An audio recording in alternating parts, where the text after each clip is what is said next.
All right, shalom, shalom. It's another GMS lesson coming back at you. Before I do get into this lesson, I'm going to start by giving our honor, glory, and praises to the Heavenly Father and His only begotten Son, Yahweh, Bahashem, Yahushai, Bahashem, Ruach. Next up, the honor to my apostles and elders, great millstone, who taught me the 100% truth of the Bible and who grew well. Peace, love, salutations to all the brothers across the four corners of the earth, pushing this truth with all diligence and sincerity. All right? The name of this lesson is Never Trust Thine Enemy. Right? We'll just jump right into it. This is Sirach 12 and 10. Never trust thine enemy. Who was that talking to? It's talking to you so-called Negroes, Latinos, and Native Americans who are the true biblical Hebrew Israelites, right? And who are your enemies? Your enemies are these other nations, man, outside of the nation of Israel, right? Chiefly the so-called white Esau, Edom, the wicked that the Bible speaks of, right? And it reads, never trust thine enemy, for like as iron rusteth, so is his wickedness.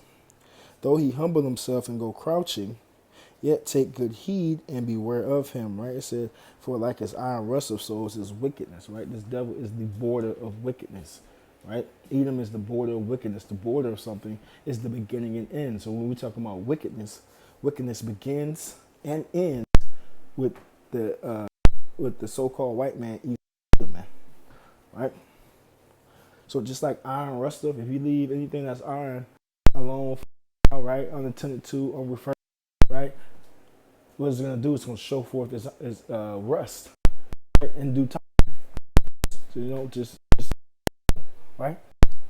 He's good. It said, even though he humbled himself and go crouching, right? This devil will give you the things in the society to make you feel like you're good. He give you food stamps, he give you a wick, he give you a paycheck every month, he give you your taxes back at the end of the year. You know what I'm saying? $3,000 a kid for the taxes, right? Food stamps, wick, right? All these things that this devil gives them to you, right? He let you eat with him now in the restaurant, right? He take the shackles off you, right? No more you get bath with him. You get to drink out the same water fountains with him now. You know what I'm saying? You get to shop with him in the store, right? Now you equal. Now you good. Now you hand joining hand. You're making progress to the future to unite everybody and be one with unity. Yeah, this devil can't be trusted. That's what you think. That's what you feel. Because our people don't know the truth. Our people don't know the ways of Yahweh Shema Shai. They don't know that they are the greatest people on the face of the earth. The Lord chose them, you so-called Negroes, Latinos, and Native Americans, to be a special people unto himself, man, above all nations on the face of the earth. Deuteronomy 7 and 6, right? Deuteronomy 14 and 2, right? The Lord have not dealt so with any of these other nations. The Lord doesn't care about these other nations, right? So when you don't know that, right, you're easy to be fooled and misguided to believe that this devil has your best interest at heart when he really doesn't. He's really had a perpetual hatred, right? As Ezekiel 35, right? He's had a perpetual hatred for you, right? Ever since he made that covenant with himself, I believe in Genesis 27, that what? He was going to slay his brother Jacob, right? Jacob, again, being you so-called Negroes, Latinos, and Native Americans, man. It reads on, yet take good heed and beware of him, though you think everything is cool, though you think this devil is making strides to make things better between the two nations of people, so-called Negroes, Latinos, and Native Americans, and the so-called white man, right? No, beware of him. Watch out for him, right? Keep an eye on this devil, man, right? And thou shalt be unto him as if thou had wiped a looking glass, and thou shalt know that his rust have not altogether been wiped away, because sure enough, right, when you take that closer look, right, when you really look hard enough, you're going to see that this devil is still as wicked as he ever was, man. And he ain't missed a beat. He ain't lost a step. Everything that's happened has been according to his plan, right, his NWO that he wants to set up to unite every nation under his rule as one under his rule, right, trying to be like the Most High. Right, and his ultimate plan to eradicate you so-called Negroes, Latinos, and Native Americans off of the face of the earth, man, to get that birthright back, right? This is Psalms 55 and 20. He hath put forth his hands against such as be at peace with him. He hath broken his covenant. And you can go into many accounts where this devil has broken his word, broken his covenant, right, throughout history, right? But when you to more recent, because we got to go to more recent things for our people, so they to relate back to them. Look at this devil in the late 1400s, man. 1492, when this devil Cristobal Colon came over here on the scene, right? On the Americas, what did he do? He made treaties um, with you know, with Gad and Reuben, right? That they would share the land, that they would do this, because without Gad and Reuben, this devil wouldn't even made over here, man. We taught them how to till the land. We taught them how to grow, right? Like till the land, grow things, right? And hunt, right? Well, this devil knew how to hunt, but he didn't know what he was looking for. He didn't know the path of the animals and what have you. He didn't know the landscape, things such like that. We taught this devil was digging up the dead bodies, right, and eating the flesh of his own fallen comrades that came over here with him. And this devil couldn't survive over here without a helping hand. We did that for him. He made treaties with us, right, because we were a friendly people, right, and we were just living off the and tripping. And what? He broke every single treaty that he made with the so-called Native Americans, man, and Hispanic tribes over here, man. All right. Verse 21, the words of his mouth were smoother than butter, but war was in his heart. His words were softer than oil, yet were they drawn swords, right? And just as he was then, making those treaties, and he broke them, every treaty that he made, right, in the back of his mind, he had the opposite, right? He had a plan to renege on it. Just like today, when he give you sense, when he give you wisdom, when he give you all these things and these jobs of the heart in this society, right? When he give you what, $15 an hour, when everything that he does, right?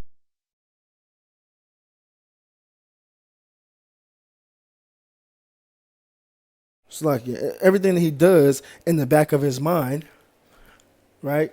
There's an ulterior motive, man. He's never just doing something for you so you can live and have a good life. No, his whole goal is to make you a slave to him, man. Right? All right. This is St. John 10:10. The thief cometh not but for to steal and to kill and to destroy. Right? And this chapter, right, going into this is going into our people, right? But who are our people modeling themselves after? Who are our people taking up after, right? Following after the ways of the heathen, right? This devil, Esau, even the so-called white man, and his society and his power structure is being ran, right? It's being ran in all wickedness of the Lord, right? Job 9:24, the world was given into the hand of the wicked, right? So the wicked is ruling, and 2/3 of our people, right, have been seduced by the ways and the philosophies and the wine of Esau, Edom, the so-called white man, and following after the ways of the heathen. Right, following after the ways of the heathen, right?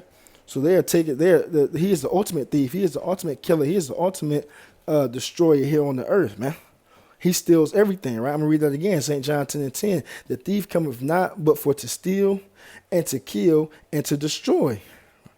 I am come that they might live, that they might have life, and that they may have it more abundantly, right? And that's why the Lord came. The Lord came, right, for the salvation, right? And through him, we'll have life, and we'll have it more abundantly. Like the Apostle Gabar always says, here in this society, here in this kingdom, we've never lived. We don't know what living is, man. We don't even eat real food. We don't even drink real water, right? And we're, in the society, being ran in wickedness, there's no way that we can really enjoy, right, what's really ours, which is the earth, man. It's just this whole world that was made for our sakes, right? And we're in captivity, right? Here in the Americas, we're here serving out a punishment, man, right? We have no rest here, right?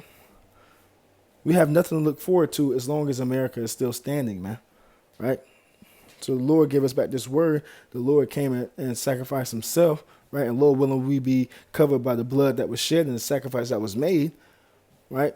We have hope and an expectation of salvation and deliverance from this hellhole, man, so that we may have life and have it more abundantly, man, in the kingdom of heaven, man, right? But the point being, we should expect nothing less from this devil but what? To steal, to kill, and to destroy, right? This is Revelation 6:4, right? And there went another horse that was red, right? Talking about this devil, right? And power was given to him that sat upon the throne Oh, Slakia. Read that from the top. Revelation 6:4.